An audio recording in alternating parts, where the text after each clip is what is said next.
मोक्षमार्गस्य नेतारम् भेत्तारं कर्मभोक्ताम् ज्ञातारं विश्वतत्त्वानां वंदे तद्गुणलब्धये।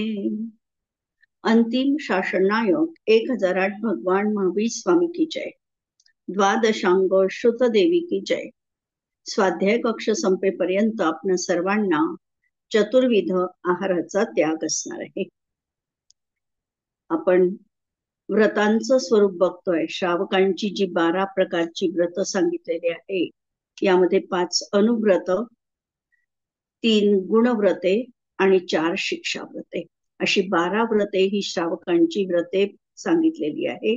ही व्रत जो पाहतो तो पंचम गुणस्थानवरती श्रावक या पदाला प्राप्त होतो.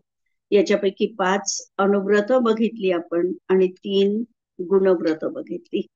3 गुणव्रत की आमच्या अनुव्रतांमध्ये दृढता यावी, वृद्धी व्हावी म्हणून गुणव्रतांचं कथन केलेलं आहे.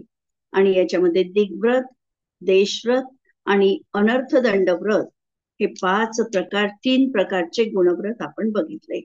अनर्थदंड व्रताचे 5 भेद आपण बघितले. कोणते? अनर्थदंड व्रताचे 5 भेद कोणते पाहिले आपण? पहिला पापोपदेश, दुसरा दुष्श्रुती, अपत्यान, हिंसादान आणि प्रमादचर्या. हे 5 तऱ्हेचे अनर्थदंड व्रताचे भेद आपण बघितले. यावर कुणाला काही प्रश्न नसेल असला तर पहा, अन्यथा शिक्षाव्रत आपण बघू. आता शिक्षाव्रत 4 तऱ्हेचं शिक्षाव्रत सांगितलेलं आहे की ज्या योगे मुनिव्रत धारण करण्याचं सामर्थ्य प्राप्त होईल असं शिक्षण आम्हाला मिळतंय, त्याला शिक्षाव्रत असं म्हटलं जातं.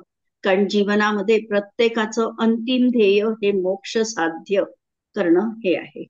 मोक्षाची जर साधना आम्हाला करायची असेल तर अपरिहार्यपणे मुनिव्रत धारण करावं लागतं. या भवात नाही, कोणत्या ना कोणत्या भवात मुनिपद धारण केल्याशिवाय मुक्तीची प्राप्ती होऊ शकत नाही. आणि त्यासाठी जर या भवात आम्ही संस्कार केले, मुनिव्रत धारण करायचाच आहे आम्हाला, तर जे संस्कार आम्ही केले तर हे संस्कार म्हणजे आमचे शिक्षाव्रत आहे. जणू मुनी धर्माचं हे प्रशिक्षण आहे. याचे 4 भेद केलेले आहे आमच्या 3ऱ्या-4थ्या भागामध्ये. यामध्ये केलेलं आहे पहिल्यांदा सामायिक, दुसरं प्रोषोधोपवास, तिसरा भोगोपभोग परिमाण आणि चौथं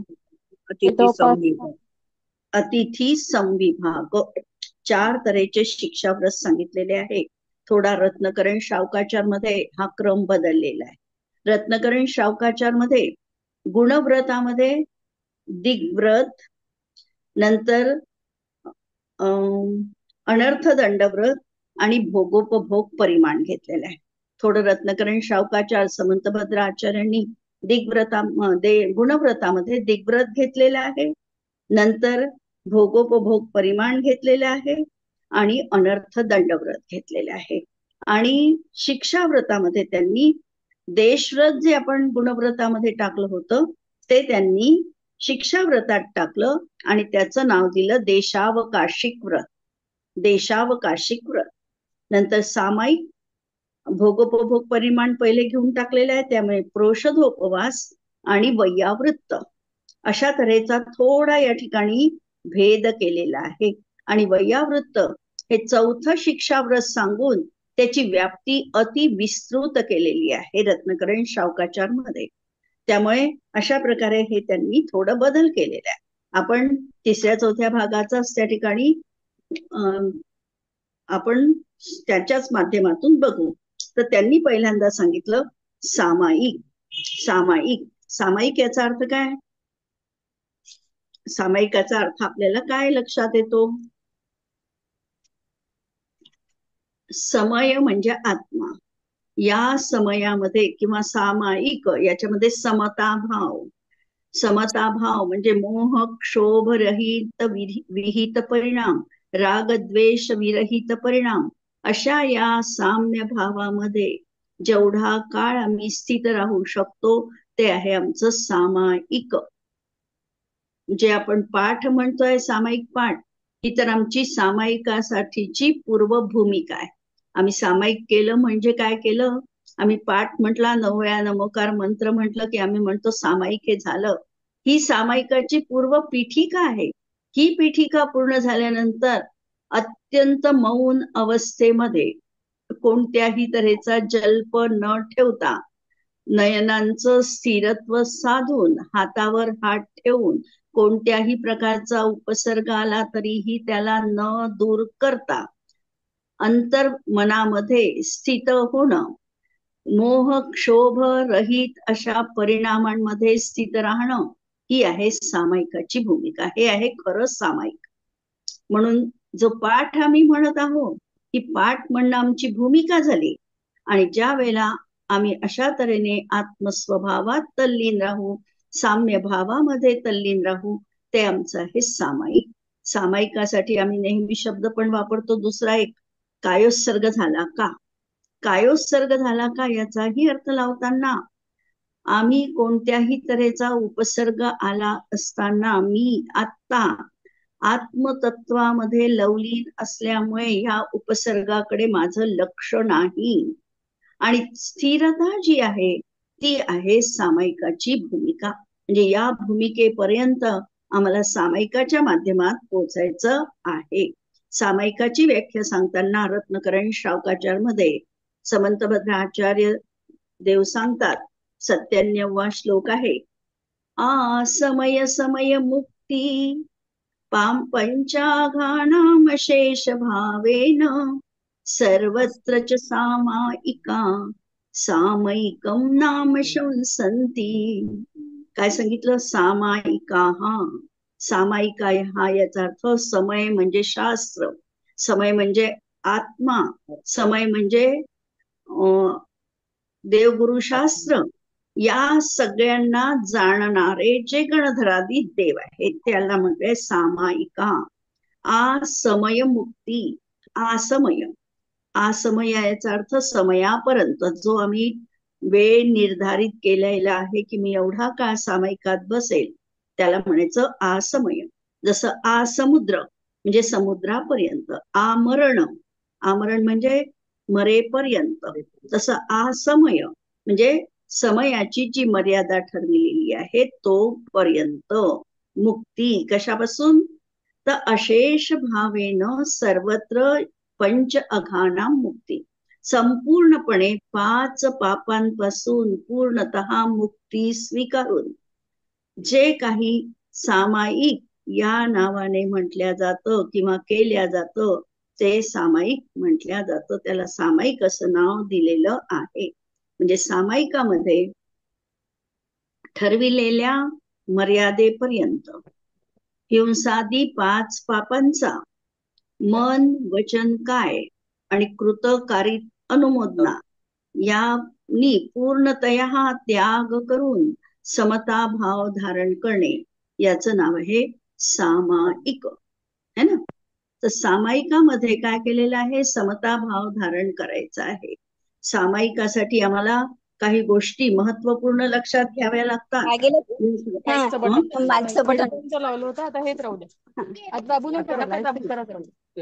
स्पीकरच गेला ना. हो. सामायिकासाठी काही गोष्टी आम्हाला लक्षात घ्याव्या लागतात. सामायिकासाठी कसं आहे, सामायिका करायच्या पूर्वीची भूमिका आमची लक्षात घ्या. आमचे तर हे शिक्षाव्रत आहे, प्रशिक्षण आहे. प्रशिक्षण असताना त्याच्यामध्ये पूर्णत्व प्राप्त झालेलं नाहीये. मग आधी काय करायचं, आधी सगळ्यात पहिल्यांदा पूर्व, दक्षिण, पश्चिम आणि उत्तर 4ही दिशेंना 3 आवर्त आणि 1 शिरोन्नती, 3 आवर्त 1 शिरोन्नती असं करून बाह्य सर्व परिग्रहांचा मी आता त्याग करत आहे. माझ्या शरीरावर जेवढे वस्त्र आहे, ज्याचं मी अवलंबन घेतलेलं आहे, ते सोडून बाकी सर्व आरंभ आणि परिग्रहाचा त्याग आहे. चारही दिशेला जितकी काही चैत्यालय असतील, नवदेवता असतील, या सर्वांना 3 आवर्त आणि शिरोवणतीच्या माध्यमातून मी नमन करते आहे. नंतर मन, वचन, काय आणि कृतकारित अनुमोदना या 9 प्रकारे, किंवा दुसऱ्या पद्धतीने जर आम्ही पाहिलं तर आम्ही जे 108 प्रकारे नित्य पापास्त्रव करतो आहे, सौरंभ, समारंभ, आरंभ, क्रोध, मान, माया, लोभ, नंतर मन, वचन, काय आणि कृतकारित अनुमोदना, या सगळ्यांच्या माध्यमातून म्हणजे 108 प्रकारे निरंतर मला पापांचा आश्रव होतो आहे. या पापांचं क्षालन व्हावं, माझा आत्मा आत्मपरिणामामध्ये स्थिरता राहावी, मला विशुद्धता जीवनात प्राप्त करावी, मला माझ्या आत्म्याची प्रतीती झाली पाहिजे. या हेतूने आम्ही 3 शुद्धीपूर्वक जे काही नमन केलेलं आहे, ही पहिली आमची सामायिकाच्या पूर्वीची भूमिका आहे. आणि या काळामध्ये जर कोणता तैरष्टम, मानवम, दैवम, उपसर्गम, सहेधुना, या अर्थ याचा तैरष्टम, मानवम, दैवम, उपसर्गम, सहेधुना. तिर्यांच्या गतीत म्हणजे एक किड्या मुंगी यांचा तैरष्टम, मानवम एखादे माणसं किंवा यांचा, दैवम म्हणजे देवांच्या द्वारे जर उपसर्ग झाला तर मी तैरष्टम, मानवम, दैवम, उपसर्ग, सहेधुना म्हणजे मी सहन करील साम्यभाव ठेवून मनामध्ये. मनामध्ये मी साम्यभाव ठेवून हा उपसर्ग. तैरष्टम म्हणजे तिर्यंचकृत. तैरष्टम याचा अर्थ तिर्यंचकृत. तिर्यंच, तैरष्टम, मानवम, दैवम, उपसर्गम.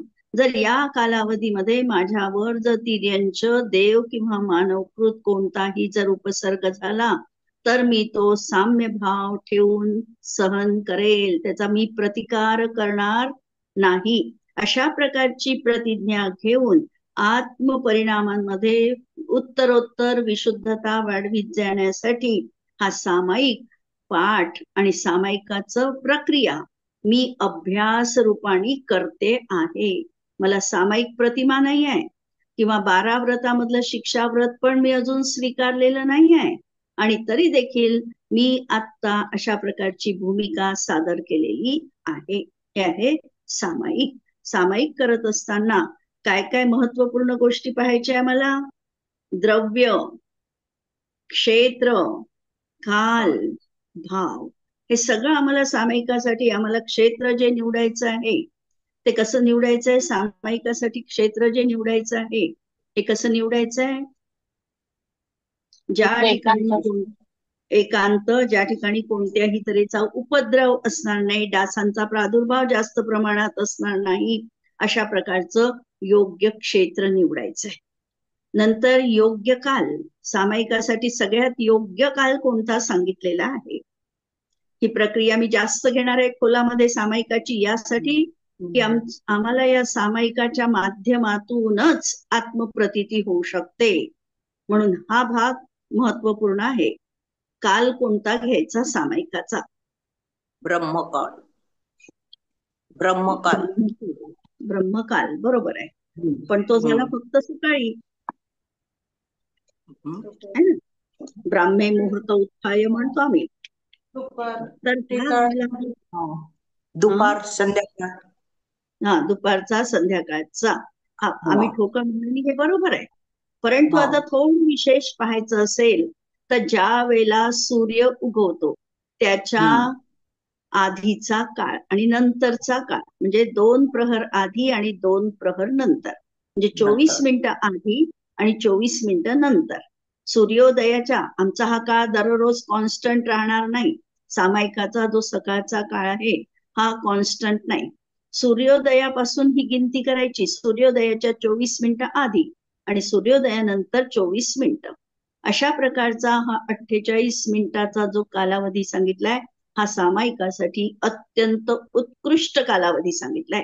या कालामध्ये आम्ही आत्मचिंतन करायचं असणार आहे. नंतर दुपारी 12चा मध्यान्हचा काळ आणि संध्याकाळी देखील जो काळ सांगितला तो सूर्यास्ताच्या 24 मिनिटं आधी आणि 24 मिनिटं नंतर. हे जे काल सांगितले याला म्हणतात संध्याकाल. या संध्याकालामध्ये सगळी ही जी सृष्टी आहे हिचं रूपांतरणाची प्रक्रिया सुरू असते. लक्षात घ्या, ही जी सगळी सृष्टी आहे हिच्यामध्ये रूपांतरण होत असतं. पक्षी आपापल्या घरट्यात परत येत असतात. समुद्रामध्ये भरती ओहोटीचा संकेत याच काळामध्ये प्राप्त होतो. आमचं शरीर देखील पंचमहाभूतांपासून बनलेलं आहे. आमच्या शरीरामध्ये देखील जलतत्व, अग्नितत्व, वायुतत्व आहे. बरोबर. मग यामध्ये देखील रूपांतर होत आहे. आमच्याही याच्यामध्ये भरती ओहोटी प्रक्रिया आमच्याही शरीरात सुरू आहे. लक्षात घ्या, हे प्रकरण थोडं मी खोलात जाऊन सांगते. शरीरामध्ये जे जलतत्व आहे हे जलतत्व सूर्योदय आणि चंद्रोदयाच्या स्थितीनुसार भरती ओहोटी तिथे पण होते आहे. अष्टमी चतुर्दशीला म्हणूनच आम्हाला कमी पाणी प्यायला सांगितलंय, एक वेळा भुक्त राहायला सांगितलंय. त्याचं कारण आमचं जलतत्व त्या ठिकाणी प्रदूषित होऊ नये, आमचं वायुतत्व संतलित राहावं म्हणून ह्या प्रक्रिया धर्माशी जोडून आम्हाला सांगितलेले आहे. तर याही ठिकाणी सांगितलं योग्य काल हा काल आहे. आमचा सकाळचा काळ कुठे जातो? झोपण्यामध्ये. आणि संध्याकाळचा जो योग काल आहे तो आमचा साधारणतः कोणता काल आहे? जेवणाचा काळ, भोग काल. म्हणून योग कालामध्ये जो भोग घेईल, वाक्य लक्षात ठेवा, जो योग कालामध्ये भोग घेईल तो रोगी होईल. हे आगमात कथन आहे. योग काल नाही आपण त्याच्या काही करू शकलो, समजा नाही काही करू शकलो, तरीही योग कालामध्ये आमच्या मनाची स्थिरता ठेवता येते का, इकडे तरी आम्हाला बघायचंय. अतिरिक्त आम्हाला त्याच्यावर बोझा टाकायचा नाही, त्याचं चिंतनच आम्हाला त्यावेळेला करायचं आहे. तसा हा योग्य काल सामायिकासाठी सांगितला. योग्य क्षेत्र आपण बघितलं की जे क्षेत्र अनेक लोकांच्या प्रवाहाने तिथे दूषित झालेलं नसेल, म्हणजे घरही घ्यायचं असेल आम्हाला तरी घरामध्ये एकांत स्थान निवडायचं, जिथे जास्त आवागमन राहणार नाही, डासांचा वगैरे उपद्रव जास्त प्रमाणामध्ये राहणार नाही, बोलण्याचे आवाज आमच्या कानावर जास्त पडणार नाही, अशा तऱ्हेचं क्षेत्र आम्हाला निवडायचं. नंतर योग्य आसन. आसन घेताना आम्ही ज्या याच्यामध्ये 15-20 मिनिटं तरी शांततेने बसू शकतो, पायाची हालचाल न करता, अशा प्रकारचं योग्य आसन आम्हाला घ्यायचंय. मग ते सुखासन असेल, पद्मासन असेल, कोणतंही असेल, पण त्या याच्यामध्ये आमची जास्त चलबिचलता व्हायला नको. नंतर योग्य आसन घेताना दुसरंही आमचं स्वतःचं पण आणि जे अवलंबन घेणार आहे ते लाकडी पाटच, लाकडी पाटावरच, म्हणजे बाह्य आसन देखील हे महत्वपूर्ण आहे, लाकडाचंच पाट घेतला पाहिजे. याचं कारण असं की आमची जी ऊर्जा आहे ही त्या लाकडामधून खाली जमिनीमध्ये जात नाही. जर आम्ही जमिनीवर बसून सामायिक केलं तर आमची ऊर्जा ही जमिनीमध्ये निघून जाते, म्हणजे आमच्यामध्ये ती संगृहीत होत नाही. आम्हाला तर ऊर्जा आमच्यामध्ये संगृहीत करायची आहे आणि म्हणून त्यासाठी जिथे ऊर्जा निर्माण होईल ती आमची आमच्यात राहिली पाहिजे, म्हणून आम्हाला लाकडी पाटच त्या ठिकाणी आसन म्हणून घ्यायचा आहे. शिवाय आमची जागा आम्हाला वारंवार बदलायची नाही. आमचं आसन म्हणजे लाकडी पाट जो आम्ही घेतला तो वारंवार आम्हाला बदलायचा नाही. जी आम्ही वेळ ठरवलेली आहे त्याच्यामध्ये दररोज काही काही बदल करायचे नाही. ठराविक वेळ, ठराविक आसन, ठराविक क्षेत्र आणि ठराविक ती सगळी माळ जर घ्यायची असेल तर माळ ही जी काल जपली आहे तीच माळ घ्यायची, म्हणजे त्याच याचा उपयोग करायचा दररोज नवीन नवीन. किंवा सगळ्यात चांगला जाप कोणता असेल तर कोणता जाप सगळ्यात चांगला आहे? कमल जाप. नाव ऐकलंय? कमल जाप.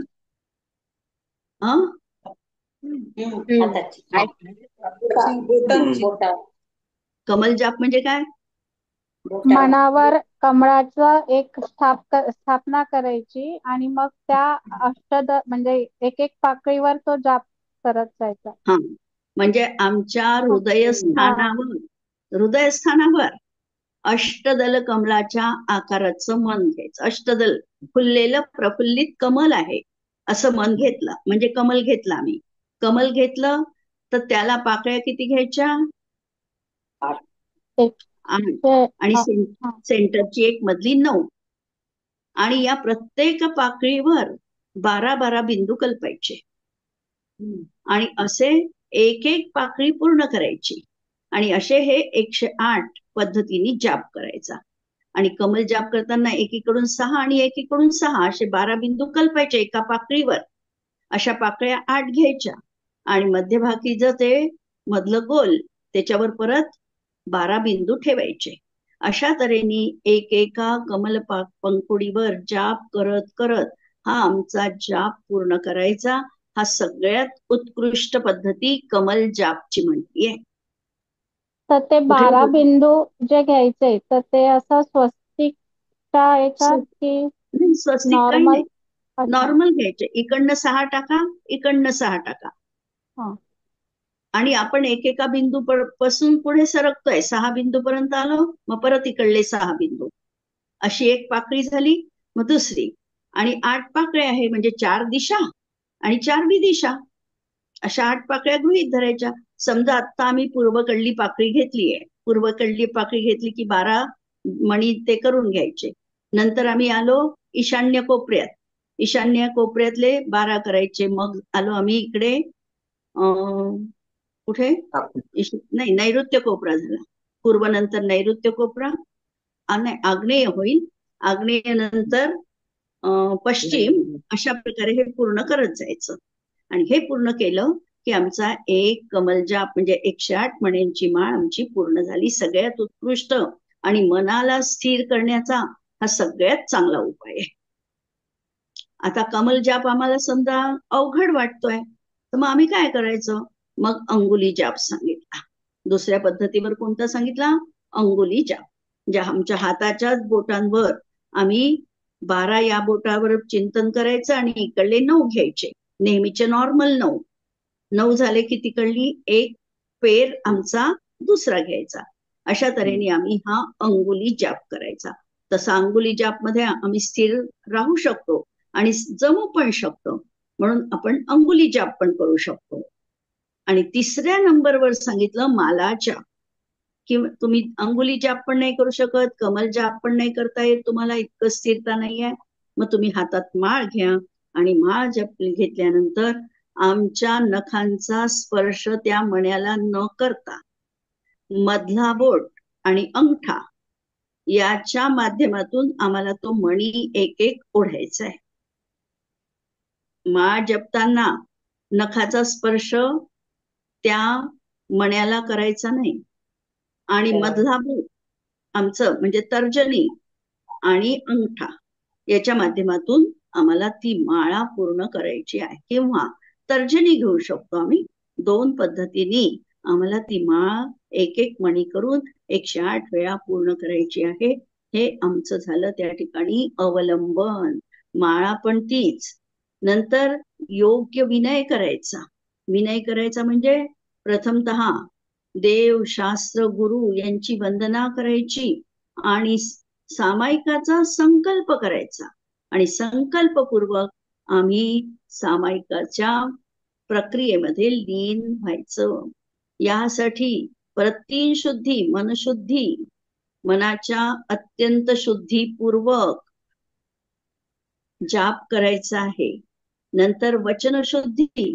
आज गडबड आहे, जायचंय लवकर, पटापट नाही होत 108 वेळा, ठीक आहे, 27 वेळा करा. पण जी शुद्धी आहे वचन शुद्धी, योग्य उच्चार पूर्वकच तिथे साधायला पाहिजे. आणि काया शुद्धी देखील ही पण अत्यंत महत्वाची आहे. आमची काया देखील शुद्ध असायला पाहिजे. या गोष्टींकडे आम्हाला लक्ष द्यायचंय सामायिक करताना. आणि सामायिकाची मूळ हेतू काय आहे? सामायिकाचा मूळ हेतू आहे आम्हाला आमच्या आत्म्याची अनुभूती होणं. मी कसा आहे हे प्रतीतियुक्त ज्ञानाने मला समजलं आणि त्यासाठी या सगळ्या प्रक्रियांमधून आम्हाला जावं लागतं. हा जीव 5 पापांपासून त्या ठिकाणी पूर्णतः आता निवृत्त झालेला आहे. कारण सामायिकामध्ये बसलेला आहे. आता कोणत्याही तऱ्हेचा कृतकारी परिणाम त्याच्या जीवनात नाही, किंवा अहिंसा म्हणजे हिंसा, असत्य, चोरी, कुशील, परिग्रह यापासून संपूर्णतः तो वेगळा आहे. म्हणून 5 पापांपासून पूर्णतः निवृत्ती त्याची आहे. म्हणून हा जो काही आहे हा त्या ठिकाणी रत्नकरण शावकाचार मध्ये ठेवतात की चेलोपसृष्टीरिव मुनी. चेलोपसृष्टीरिव, चेल म्हणजे वस्त्र. जणू काही हा सामायिकाला बसला असताना एवढा निर्विकल्प आहे, आत्मानुभूतीमध्ये रममाण आहे, की जणू काही याच्या अंगावर कोणीतरी वस्त्र टाकले आणि वस्त्राचा जणू याला उपसर्ग झाल्या अशा मुनींप्रमाणे हा तिथे भासतो आहे. म्हणून तो उपचाराने त्यावेळेला महाव्रतांप्रमाणे दिसतो. असा हा सामायिक करताना सामायिकामध्ये विचार कशाचा करायचा, सामायिकामध्ये कशाचा विचार प्रामुख्याने करायचा? आत्म्याचा. हम्म? आत्म्याचा. आत्म्याचा विचार करत असताना मी कोण आहे आणि माझ्यापासून काय काय वेगळं आहे. म्हणजे आत्म्याचा जसा विचार करायचा तसा अनात्म्याचा पण विचार करायचा. कर्म माझ्यापासून पृथक आहे, शरीर माझ्यापासून पृथक आहे, हे मी ज्याला मी माझं म्हणतो आहे, असं उपचरित असद्भूत व्यवहार नयानी असलेले घरदार हे सगळं माझ्यापासून अत्यंत पृथक आहे. ही भावना कॉन्स्टंट मनामध्ये ठेवायची आहे. काम आम्ही कोणतंही करत असू, परंतु ही भावना 24 तासही अनवरत रूपाने आमच्या मनामध्ये ठेवायची आहे. कार्य आम्ही काय करतो हे गौण करायचं आणि आमच्या मनामध्ये जो विचार आहे हा आम्हाला प्रधान करायचा. कोणकोणता विचार करायचा? की मी आत्मा आहे आणि हे सगळं परद्रव्य. परद्रव्यामध्ये किती व्याप्ती घ्यायची? परद्रव्यामध्ये पहिल्यांदा व्याप्ती घ्यायची. मी एक एक वाक्य सांगते, उदाहरण तुम्ही सांगा. उपचरित असद्भूत व्यवहार नयनी ज्याला मी माझं म्हणते असं द्रव्य. शरीर. शरीर. शरीर नाही, उपचरित. उपचरित जे मी बाहेर काढू शकते, दागिने, पैसा, घर, सगळं हे ज्याला ज्याला मी अगदी माझ्यापासून वेगळंच आहे त्याला जे मी माझं म्हणते तिथे म्हणायचं की हा उपचरित असद्भूत व्यवहार नाही. क्लिअर? दुसरं आता घ्यायचं अनुपचरित असद्भूत व्यवहार नयानी मी ज्याला माझं म्हणते असं.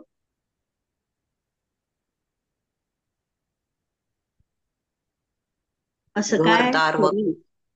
नाही, घरदार तर ते आधीच काढलं, उपचरित मध्ये काढलं. अच्छा. हा, उपचरित असद्भूतात टाकलं त्याला. अनुपचरित, आता अनुपचरित म्हणजे जे तर माझं नाही आहे पण मी सोडू पण शकत नाही. आज जे माझं नाही आहे वास्तविक, पण ज्याला मी सोडू शकत नाही, असं काय? शरीर आणि कर्म, द्रव्य कर्म, त्याला मी आज नाही सोडू शकत. शरीराला मी आज सोडू शकत नाही म्हणून, पण शरीर माझं नाही म्हणून याला म्हणायचं अनुपचरित असद्भूत व्यवहार नाही. कठीण होत आहे का रसिका? कठीण चाललं का? नाही नाही. हा, आणि हे समजलं पाहिजे, एकदा तरी हे शब्द कानावरून गेले पाहिजे की याला म्हणायचं अनुपचरित. अनुपचरित का? की ते मी वेगळं करू शकत नाही. आहे तर वेगळं, पण त्याचा संयोग जोपर्यंत आहे तोपर्यंत त्याला मी वेगळं करू शकत नाही, म्हणून त्याला म्हटलं अनुपचार. असद्भूत का? बुद्धी सहित नाही, म्हणजे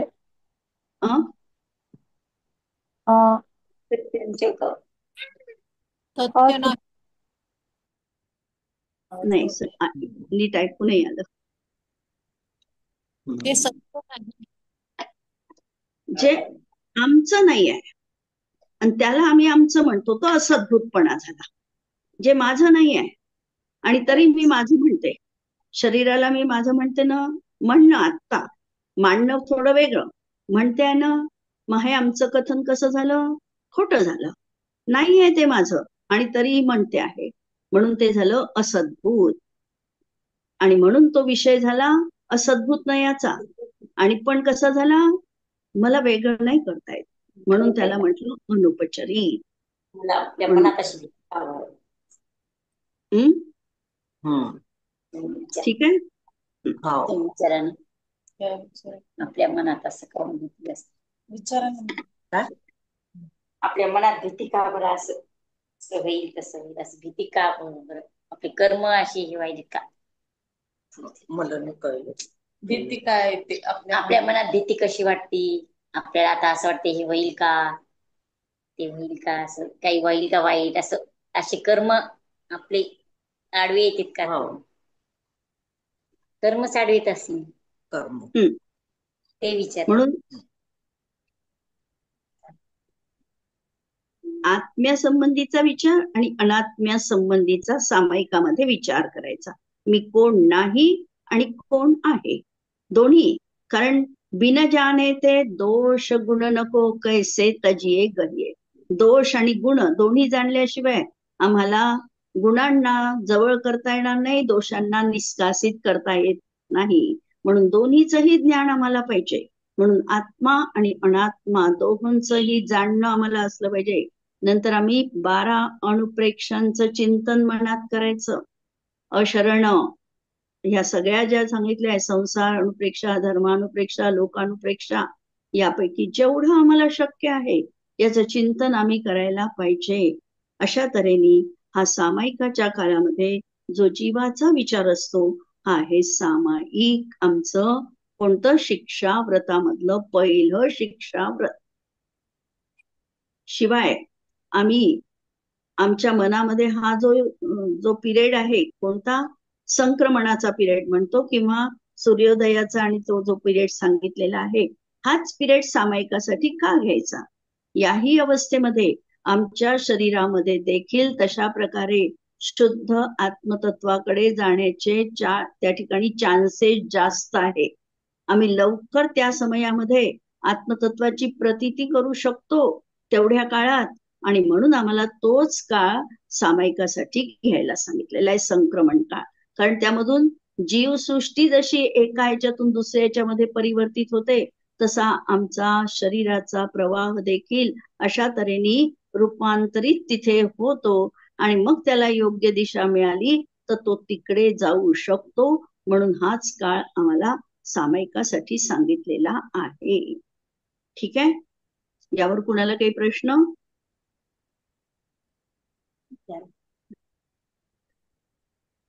पाटावरच बसलं पाहिजे का सामायिक करताना? पाटावरच बसलं पाहिजे का सामायिक करताना, की चटईवर वगैरे? पाटावरच सामायिक केलं पाहिजे का? हो, पाटावरच जास्त चांगलं आहे. कारण आमची ऊर्जा ही खाली जात नाही. त्याच्यामुळे लाकडी पाटच हा त्या ठिकाणी सगळ्यात उत्कृष्ट आहे. अच्छा. पहिलेच्या काळी पहा, जेवण करताना सुद्धा खाली पाट आणि समोरही पाट, 2 पाट राहत होते. हो. का राहत होते? त्याच्यामध्ये पूर्वीच्या लोकांची इतकी शास्त्रशुद्ध पद्धती होती की अन्नामध्ये पण ऊर्जा आहे. अन्नामधली ऊर्जा खाली जमिनीत जाऊ नये म्हणून ताटाखाली पाट राहत होता. आणि जे आम्ही अन्न खातो आहे, आमच्या शरीरात अन्न पचन झाल्यानंतर ती पण ऊर्जा जमिनीत जाऊ नये म्हणून आम्ही पण बसायसाठी पाट घेत होतो. महाराजही, म्हणजे बऱ्याच वेळेला महाराज उभं राहताना सुद्धा पायाखाली पाट घेतात. काही जण काढतात, पण पाट घेऊनच भोजन करतात. याच्या मागचं लाकडी पाट हा ऊर्जा संग्रहित, त्याच्यातून ऊर्जा खाली जाऊ शकत नाही, आणि म्हणून ते सगळ्यात बेस्ट आहे. आणि मावशी, आणि आता समजा आपण नियम आधीच घेतले आहेत, म्हणजे आरती केली समजा, आणि त्याच वेळेला समजा हे नियम घेऊनच बसलो आहो आपण, तर मग जर सामायिकाच्या वेळेला फक्त नमोकार मंत्रावरच जर आपण कॉन्सन्ट्रेट केलं तरी चालते. नमोकार मंत्रावरही आम्ही म्हणू शकतो. आम्हाला नसेल वेळ तर आम्ही 9 वेळा पण म्हणू शकतो. नमोकार मंत्र म्हणत असताना आम्ही प्रत्येक मध्ये पहिल्यांदा मी नमोकार मंत्राचं सांगितलं तेव्हा सांगितलंय की आम्ही कसं चिंतन करायचं. त्यांच्या 46 गुणांचं चिंतन आम्ही करू शकतो. एक एक पद घेऊन एक एक चिंतन करू शकतो आम्ही. नमोकार मंत्र म्हणत असताना 46 गुण आठवले. एखादी अरहंत परमेष्ठीची प्रतिमा आमच्या डोळ्यासमोर आली. आम्ही शिखरजीच्या पहाडावर सुवर्णभद्रकुटावर पार्श्वनाथ स्वामींचं दर्शन करत आहे. इतके उत्कट भाव आम्ही करू शकतो. कोणतंही हे केलं तरीही, पण थोडं काय आहे, थोडस आमचं बोलणं अंतर्जल्प कमी करून आम्ही निवृत्तीपरक काय करू शकतो हे पाहायचं. बोलायचं बोलतो आपण, कारण त्याच्याशिवाय आमचा विचार प्रगल्भ बनत नाही. पण नंतर आम्ही थोडस स्थिर राहून त्याचं वेदन करतोय का, म्हणजे शब्द मी बोलते आहे पण स्वतःचे शब्द मी ऐकते आहे का हे पहा. म्हणजे आम्हाला कॉन्सन्ट्रेशन पण असलं पाहिजे ना. मी जे बोलते आहे म्हणजे सामायिक म्हणताना त्या शब्दांचा अर्थ मलाच कळला पाहिजे किंवा मी मला कळला पाहिजे. म्हणजे सत्वेषु मैत्री जरी म्हणते तरी मी त्याच्यामध्ये म्हणजे पूर्ण भाव माझे असले पाहिजे तिथे असं पाहिजे. बरेचदा कसं होतंय, आम्हाला म्हणायचं असते म्हणतो की आमच्या शब्द आमच्या कानावर पडत नाही. पुढचं अशी जी प्रवृत्ती आहे ही थोडी तिथे ब्रेक करून मागे शब्द ऐकते का. भक्तांबर म्हणताना तुभ्यम नमस्ती म्हणताना नकळत आणि रूढीनुसार हात बरोबर आहे. पण काय म्हणतो आहे ते शब्द ऐकायचे आम्हाला. आणि हे पण एका वेळी एकाच इंद्रियाची प्रवृत्ती राहणार आहे. म्हणताना आमचा वचन व्यापार सुरू आहे, ऐकत नाही आम्ही, म्हणून ऐकायचं आणि म्हणायचं. मग या प्रक्रियेत आमचं जास्त एकाग्रता वाढते. ठीक आहे, पुढचं उद्याला घेऊ, आपल्या पुढच्या क्लासमध्ये घेऊ. इथे थांबू. जिनवाणी के ज्ञान ते सुझे लोकालो, सो जिनवाणी मस्तक नमो सदा देत.